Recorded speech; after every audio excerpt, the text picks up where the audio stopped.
Hello, everyone. Welcome to this episode of Shirley Talk. I'm Mike Mulroney. I'm Kelly Duckworth.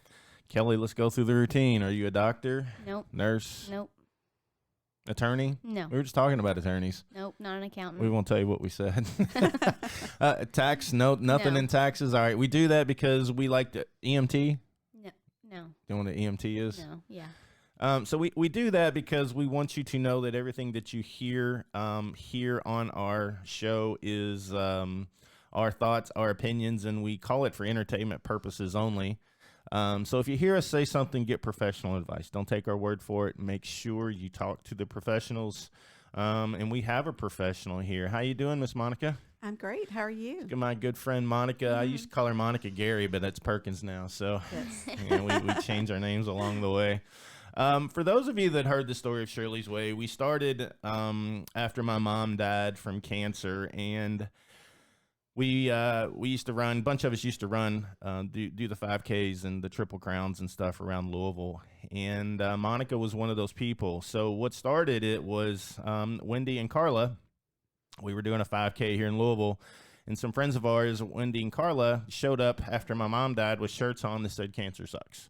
And we all had an emotional moment. And I believe you were there that day. Yes. But there was a bunch of us. So after that, we started selling bright orange Cancer Sucks, and we kind of had a Cancer Sucks running team. So you were one of the original members. Yes. Along So with, proud to be. Yeah, along with the McKinneys, and Kelly Jarzo, which that's not her name anymore, Higdon, bunch of us. So Glenn, don't want to miss anybody.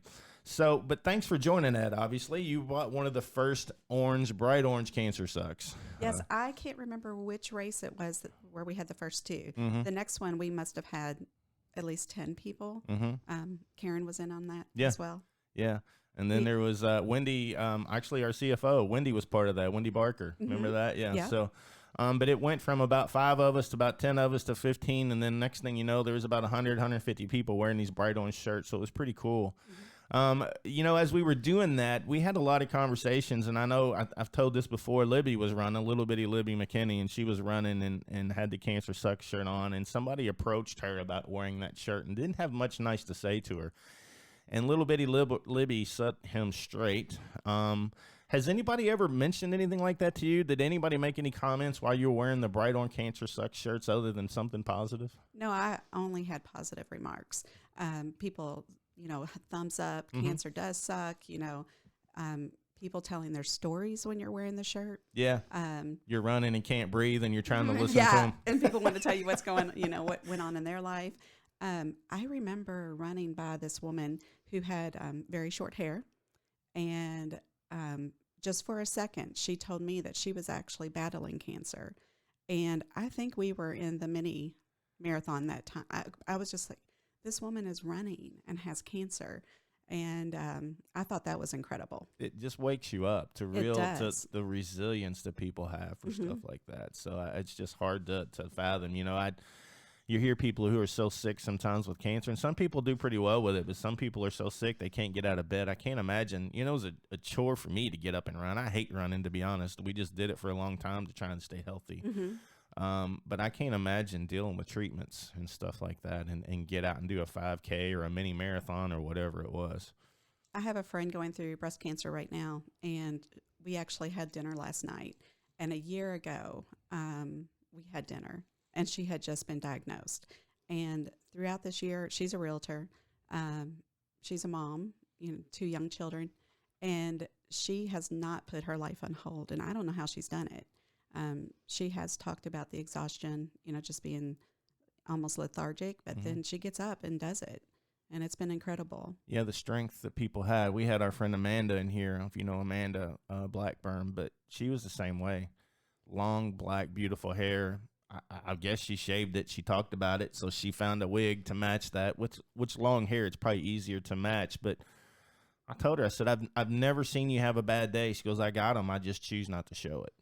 She's got 2 young girls, and, you talk about strength for somebody to be that way. Of course, she's a military person. She's pretty hardcore. But, yeah, I don't know how people put that facade on and hide the pain and the suffering that they're dealing with. So, But anyway, I was thinking this morning. I've told you you're one of my favorite people. You're strong, a strong woman, and I don't. You probably remember this, but after one of the minis we did, you like kind of broke down. I remember that. Do you remember that? Mm-hmm. I'll never forget that. But you were it was not a breakdown of my body's deteriorating. It was I can't believe I just did that. Yes. And you've had a lot of those moments, because the reason, obviously, you've been a sponsor for some things that we've done, but I really wanted to talk about your positive story. You had that moment and then kept on. You've had nothing from what we can see, and I know there's bumps in the road about successes. So a few years ago, you made a pretty life-changing career change. Mm-hmm. You went from being in the dental world and just taking a pure leap of faith, and you're probably one of the leading realtors in Louisville now, I would say. I As far actually as found volume. out recently that I'm in the top 7%. Whoa, And that wow. was shocking. Yeah. Hey. I know I work hard. I know I work hard for my clients. But yeah, I had a broker at EXP let me know, and it was surprising. Yeah. It was amazing, and I feel incredible about it. Yeah, I know you've been really happy with your success, but did you just, and I know the answer to this, we don't need to go into deep, but I guess you were just burnt out of being in the dental world, and then you decided had you always wanted to get in real estate? Is it didn't you dabble in it once before? Yeah, I was a real estate paralegal. Okay. Did that for about 7.5 years and loved it. She's only 27. Only so, 27. Yeah. Yeah. Started when I was 14 or something. Yeah. Worked as a real estate paralegal, loved it. I worked with Humana and then Brown Todd and Hayburn. Had some really incredible experiences. I didn't know you had been those two places. Mm-hmm. Wow. Flew on the Humana jet to West Virginia once to do all these hospital closings. It was, pretty cool. I was so young, Yeah. and to be invited on the jet, and it was kind of cool. Yeah. And then it was snowed, and it wasn't cool. Yeah, it's not fun. But then I had children, and with my first baby, it was hard to have her, and then it was hard to leave her. So I stayed home with my kids for Were you quite a single while. mom most of the time? Or? No. Okay. My husband then, he was a truck driver. Okay. He was, But so you I were was kind of alone a a lot. single mom. Yeah. Kind of half Yeah. a single mom. He's a truck driver for UPS. Yeah. So I had my children, and decided to, change some things in our life, so I could stay home with them. And then when it was time for them to go back to school, well, they were already in school. I was looking for something. And throughout the time I stayed home, I worked part-time here and there. I actually went back to Brown Todd and filled in when somebody was on maternity leave. Did that for a while and then realized why I didn't go back to that. Was that like a paralegal role as well? Yes, it was. Yeah. I don't even know what a paralegal does. An assistant to an attorney. Basically, kind of Mhm. like a nurse. They do all the work and the doctor makes all the money. Mhm. It was very similar to that. Yeah. Okay. And it was so exciting. I used to write leases. Yeah. Okay. Yeah, that's But- fun. Yeah, but there were other exciting times. So stay home with my kids for a while and decide that I'm ready to do something, ready to get back out, do some work. And I was having some dental work done. And Dr. Matt Mortensen, I was with him there in PRP. So you're getting your And teeth worked on. Get my teeth and worked you're done. laying here thinking, man, that might be kind of cool to do. Actually, that's exactly what I thought. Seriously. Yeah. I've never thought teeth were anything that I would want to do. Really? No. Yeah. I'm thinking bad breath and all I that just stuff. hate, so- yeah. I don't know. Well, you got the mask. Yeah. Yeah. But yeah, so I decided to look into that. The people that were there seemed happy with what they were doing. It's not a very long program. I decided to do that, worked with Mortensen as a dental assistant in ETA for 7 years. 7 years is my thing, but I'm pretty sure it'd be more than that with real estate. And I was starting to get burned out. I was in a very busy office. It's physically demanding. You wouldn't think it's as physically demanding as it is. And the general public's kind of difficult to work with. So I can't imagine is. somebody coming They there in are. dental pain and still have to Mhm. deal with that. But that was something that I'm very empathetic, and I really enjoyed what I did. But you're I don't think you always got a smile on your face. So it was probably a good role for you. People come in there miserable and they see you smiling and think, oh, okay, life's not so bad. Yeah. And yeah, that's just part of my personality. You know, for the most part, I've always been a very positive person. Mm-hmm. You know, we all go through things, but Yeah. I just have a positive outlook on life. Yeah. So yeah, so here I am as a dental assistant for about 6 years, and you know, I was fine. I think I had told you, you know, I was fine where I was single then. Yeah. I could pay my bills, and you know, I might go on a vacation here or there, but I just wanted more. I wanted more. I felt like there was more to offer than what was going on there. Mm-hmm. I always loved real estate, and when I was a real estate paralegal, I thought about becoming a realtor. It is very time consuming. People do work as realtors who have children, and they manage their time very well. This was the perfect time for me. I think Lindsay was a senior, so I was starting to have a lot of my own time. I went to school, jumped in, and it was a difficult start. You know, you wonder, did I do the right thing? Yeah. I definitely did. I love being a realtor.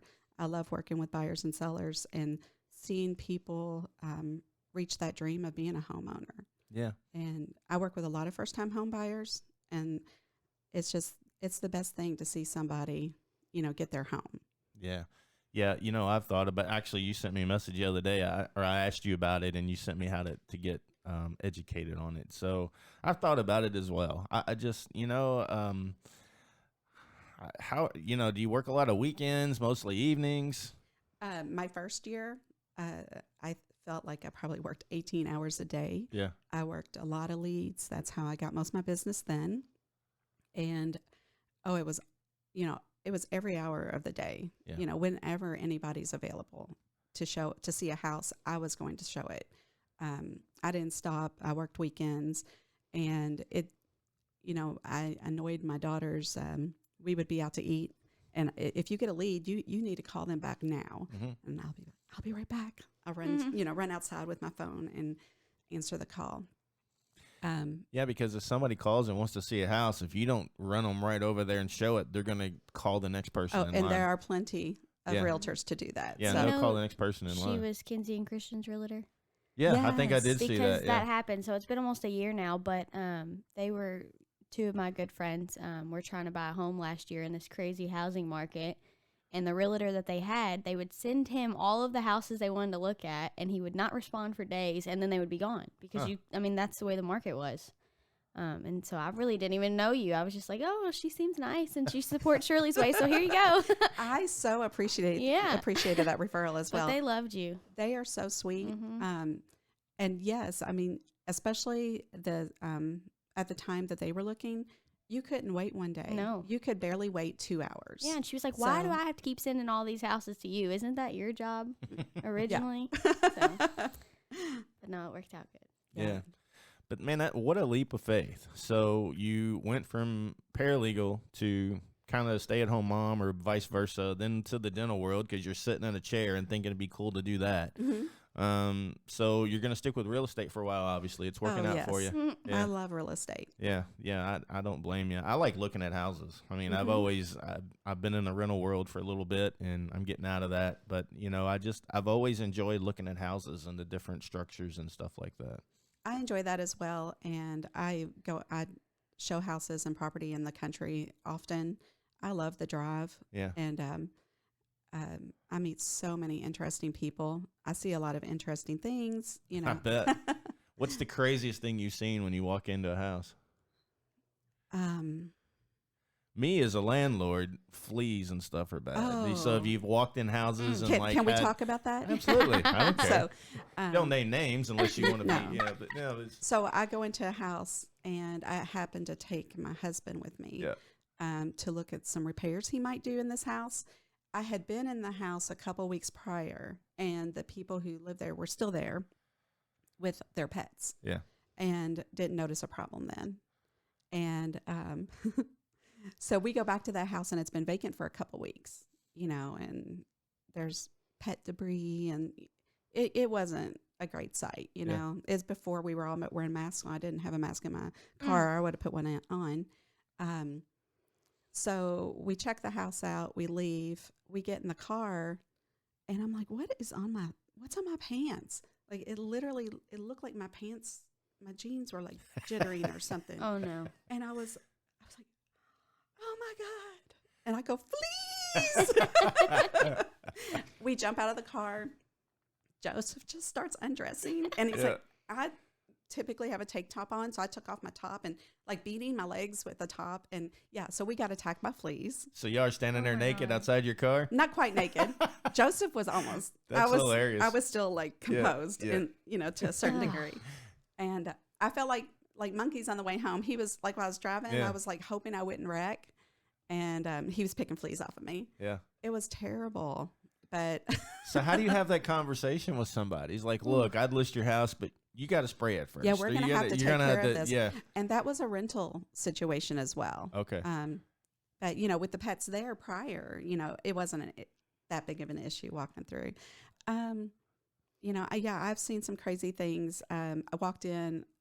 This was another rental where you had to have 48 hours notice. So they know we're coming. And the guy gets out of the shower and just like wraps a towel around himself and walks through the house. That was interesting. Yeah, it's amazing. Yeah. People have there's no modesty in the world. I used to deliver furniture and women would open the door in bathrobes, and it's just craziest thing I've ever seen. I enjoyed delivering furniture, dude, by the way.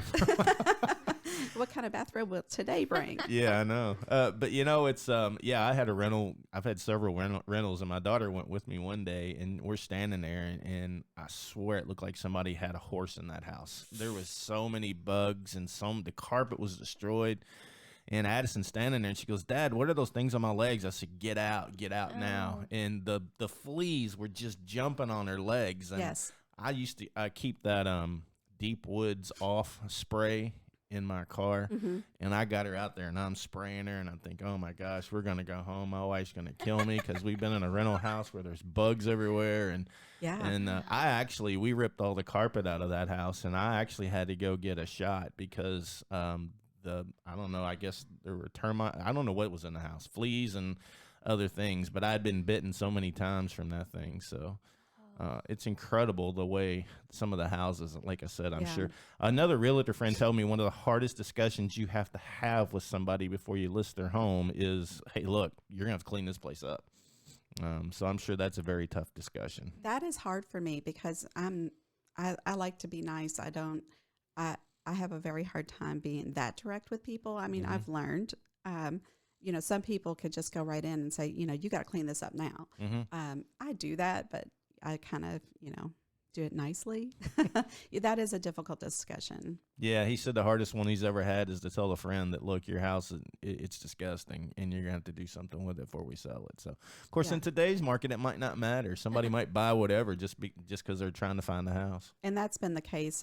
I've noticed, actually, the decline in the cleanliness of homes that you would expect to be clean in the past couple of years. And I think it is because of the market, Yeah.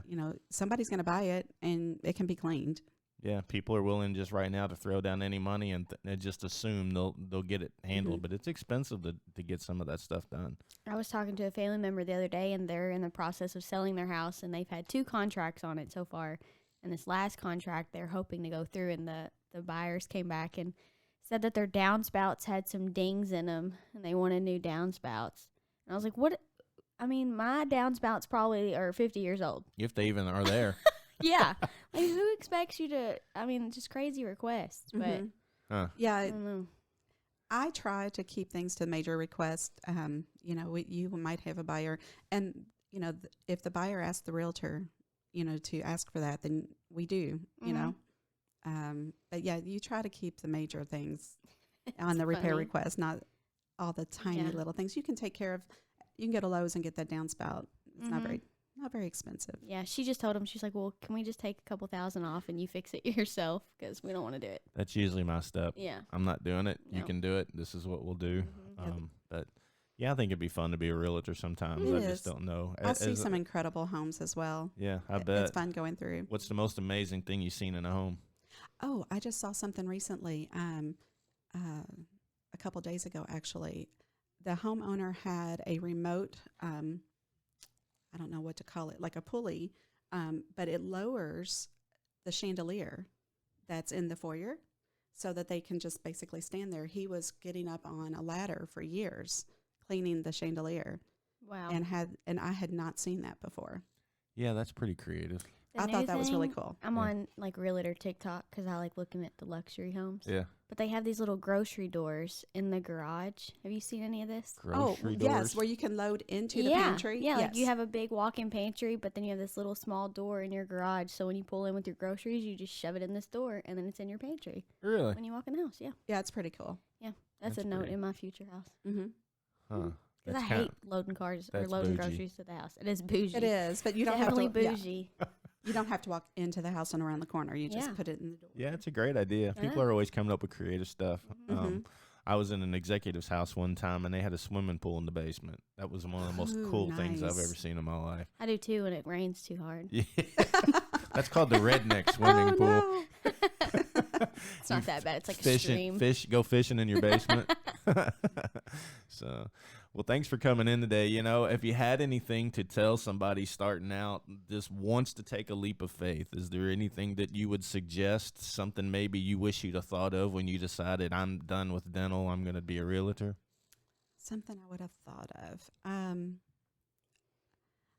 I can't think of anything like that, but I would just say believe in yourself. Mhm. You know, if you want more, you can have more. If you want something different, you can have it. Yeah. You're not stuck where you are. I think that we all kind of get stuck in the motions of life, and we think that, you know, this is it. You know, I'm going to be doing this job forever just because I'm comfortable and it pays the bills. It doesn't have to be, you know, the end of your story. Mm-hmm. Yeah, set some goals. Did you like set a few goals here and there before you took that leap, or one day and always. said, this is where I want to be? But you know, you probably deep down wanted to be a realtor many, many years before. You just never decided to take that leap. So Yeah, it took a while. I mean, it's something that I thought about for a long time. yeah. And then I just, like I said, I felt like that was the perfect opportunity where I was in life. Mm-hmm. And I just went for it. Yeah, I may next year as well. I can't decide. I would love to see you do that. I think you would be great. Yeah, I can't decide. Yeah. So I think it'd be fun. But I mean, there are definitely ups and downs. yeah. It's stressful. It's so funny whenever I mention to somebody it being stressful. Why is it stressful? You know, it's hard to explain unless you're in it. Mm-hmm. Yeah, you know, my problem is sometimes I get up and I just don't want to deal with people. Mhm. And I don't have your bubbly personality. So to get on the phone and call people and, man, I just don't know that that's me. I don't know. I have to really think hard about that. Yeah, and most days I'm cool with talking with people. Mm-hmm. You know, I have a few days like that, but I'm fine with that. Yeah, I mean, that's just your personality, though. But sometimes I want to go to lunch somewhere where, no, I won't see anybody. I just want to go sit by myself. Mm-hmm. So I've said before I'm kind of introverted, but I probably am a little more than I am extroverted because of that. Sometimes lone lunches are the best. Yeah, yeah. So can we explain the difference real quick in brokers and realtors? Because I really don't know the difference. Really? No, I really don't. So in real estate, a realtor has to be licensed for 2 years before they can become a broker. And when you have a real estate license, you have to be under a broker for at least 2 years, basically because you're still learning the ropes of real estate. And that broker is responsible for you and anything you do. And if you have an assistant, they're responsible for your assistant as well. So Okay. basically, the broker owns the office, and the realtors work for the broker. Nice. And I did get my broker's license recently. I will be staying with EXP, so I'm an associate broker there. Nice. And, you know, I get the title, but I don't have all the responsibility. Yeah, you're fancy. You know, Right. and obviously we don't want to mention names, but you told me once that a couple realtors around town are just kind of, you know, they do things and don't tell you till the closing day, and then they kind of put you on the spot. Does that happen very often? Like, oh, by the way, I forgot to tell you as you're sitting at the closing table. Or do they treat you any differently because you're a woman? Do you feel like maybe at the beginning people kind of treated you like you didn't know what you were doing? Oh, for sure. Yeah. And I think my age when I started real estate was definitely a benefit for me because I was kind of, I don't want to say I was over people because I love people, but I wasn't going to let somebody kind of walk all over me. Steamroll you. Yeah. And I think I probably surprised a few people By standing up for yourself. standing up for myself. Yep. And it was more standing up for my client, you know, because I'm very protective and I'm extremely protective over the people I work with. Right. And I'm not going to let somebody, I would probably let somebody walk over me personally before I would a client. Yeah. Does that make sense? Yeah, because a realtor and a mortgage person, you know, their business is their pipeline. So if that person you're representing doesn't feel like you did them a good job, they're not going to call you. What the average turn for a house is? Do you have any idea how long people stay in houses before they start selling and looking? Typically for first-time home buyers, it's 3 to 5 years. So you want that person to call you back in 3 to 5 years, and if they don't feel like you did a good job for them, they're not going to call you back. It's called a pipeline, right? Yeah. Yeah. It's your sphere of influence, you know, that your sphere of influence are people that you know, and then your clients, you know, they are added to that. Definitely want that repeat business. That's what I've had the past 2 years. Yeah. Man, that's pretty cool because I knew you had mentioned that before, that there's a few in town that, oh, yeah, by the way, you know, that washer and dryer, we said we were going to leave. We decided we're taking that. And you can't do that stuff at the closing table. But does that happen a lot? I mean, were they... It doesn't happen a lot, but it does happen. And you just, you know, you have to stand up for your client and let people know that they're not going to be able to walk all over you. Yeah. I bet it can be kind of a dirty business. It can be, but most of the people that I'm around are really good, good people, good realtors. Those are the type of realtors I surround myself with. Well, have you ever had to like turn a client down or like got to working with somebody and realized that it just wasn't a good fit? Yeah, it's happened a couple times. Yeah. And, you know, when I first started, I didn't think I would, you know, feel that way. But I did have to, I've fired 2 clients. It's just personality issues. Yep. Yeah, I think that was the term. Fire your clients or fire your customers. Sometimes it's just not a good partnership. Sometimes it's just not worth it. Yep.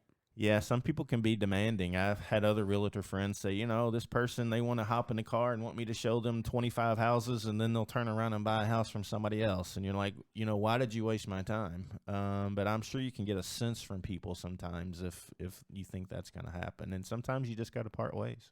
And sometimes it just happens, and you just, you know, I've had my feelings hurt a couple times, and you have your little pity party, and then you get past it. You can't hang on to that too long, because I completely believe, you know, if you're putting out positivity, you're going to get positivity back. If you're hanging on to those negative vibes, that's what's going to come to you. And I've seen that in my life. I've seen it in real estate. And like I said, I've had my feelings hurt a couple times, but you know, you just move on. Yeah, believe it or not, I'm kind of sensitive. I'm 6'3", 250, 260, and Kelly's laughs at me a lot. But, you know, my feelings get hurt a lot, and I don't always let that go. So I know real estate might not be good for you. I would remember it. Now, there are a few I won't forget. Yeah, I was going to say, I would definitely remember because I don't forget. But the positives have definitely outweighed the negatives. Yeah, well, that's good. Well, an amazing story. Like I said, I one, you're a friend, and 2, I thought it would be a good inspirational story. 1, to talk about you getting involved with us, and then just the leap of faith was pretty incredible. I knew you had done it a couple times, so hopefully it will encourage somebody to you know, hey, I want to make a change in life. But I'm not saying quit your job, have no money in the bank, and 6 months you're out of your house because you took a leap of faith. You got to be smart about it. Prepared. Yeah, yeah, be prepared. That is something to think about when you start real estate or any kind of position where you're going to be mainly commission. You know, real estate is 100% commission. If I work with somebody for a year and they decide to go with another realtor, I don't get paid. Yeah, you know, for that time with them. So that is something to think about. You do need to be prepared. Know that you're going to be able to pay your bills. Some people start part-time, and it is better if you can go in full-time, but you can do it. Yeah, I've heard people doing that, but if you're part-time, a buyer might sense that they're not all in the game. Am I getting everything out of them? Yeah, that you're not their priority. Yeah. Or they're not your priority. Yeah. Well, pretty amazing story. Thanks for coming Thank in you so today. much. Yeah, and talking about it. You know, if anything we can do, obviously help you out. We'll get this shared out because I just think it's such a positive story that if you feel like you're stuck, don't stay there. You know, there's other options and things that you might be successful at. There are always options. You know, look at what you love. You know, if you've got a hobby, if it's people, you know, there are always other options if you're not happy where you are. Yeah, I was dumb enough to start a charity that Whatever. that didn't pay anything for 10 years. So, but But you're it's been doing so successful. much for so many. Yeah, I was just kidding when I said that. I But, know. you know, it's very rewarding. But anyway, thanks for stopping by, and we'll share this out and share the positive message. So, Well, thank you. I appreciate it. Yeah. And thank you for allowing me to be a part of Shirley's Way as well. you know, we wouldn't have it any other way. So, Kelly, how can people help? We're finishing up the year. Actually, this might come out after the first of the I year. know. I'm thinking we got. What's three, your goal 3 next year? weeks. 20,000 a month? What do you think? I don't know. We got That close would to be this one. We nice. didn't hit it. So. I know. No, if this airs in 2022, our goal for 2021 was $1,010 monthly donors. But we've had several small businesses step up and donate $100 a month. So thank you to all of you. 2022, I guess we're going to hopefully have our events back and get back to We've some got normalcy. a fun promo campaign we're going to run with a We few other do. small organizations in town. We're going to talk about it here soon. So Yep, so be prepared for that. But go to shirleysway.org and sign up to be a donor if you want to help us out. Yep. Talk to you soon. Bye bye. See ya.